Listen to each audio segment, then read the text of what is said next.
Today, we are going to talk about what the closing attorney does not do in a real estate transaction. So the first thing is structural and home inspections. So it's no surprise that the attorney is not a home inspector. So the attorney doesn't make any representation about the structural integrity of the home or the condition that it is in. The next thing is that the closing attorney does not procure or prepare a survey. And depending on the state that you're coming from when you move to North Carolina, this may come as a surprise to you. I've learned in New York, in some areas, a survey is required for you to be able to close. And in North Carolina, it's not required, but it is strongly recommended. But you should understand that the attorney is not obtaining and paying for the survey on your behalf. That is part of your obligation as a buyer to determine if you want it during your due diligence process.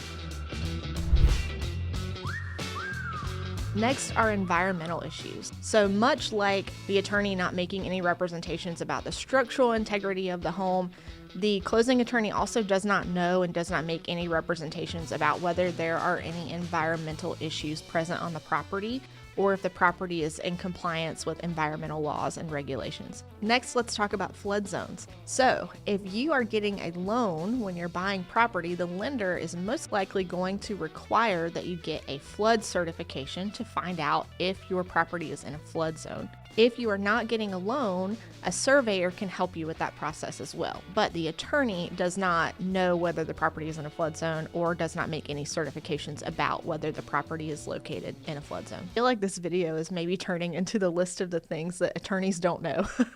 And here's another one. We do not know about the condition of the septic system, if there is one, or whether, if you're buying a vacant lot, whether there is availability of a septic system. So you should obtain during your due diligence process a copy of the septic permit to find out how many bedrooms are allowed for the property or the availability and cost of connecting to public sewer.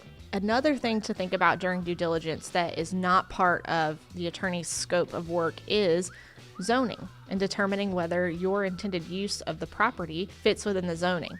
So if you are trying to buy a property that is located in a residentially zoned area and you want to use it commercially, then you should be inquiring whether if there's any way to do that under the current zoning regulation or if you have to rezone the property.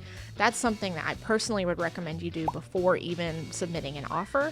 That way you haven't spent any money on due diligence or earnest money that you may potentially lose. Review those before you go under contract so that you're not finding out that you can't have the chickens that you want on the property because of some restriction. Next, the closing attorney is not shopping for your insurance for you. So we often have to have proof of insurance before you can close. And even if you are not buying a property that has a structure on it, there may be a need for you to have insurance to cover potential liability risks. So you should talk to your insurance professional before closing to determine if you have any potential liability for vacant land and what type of policies may help you.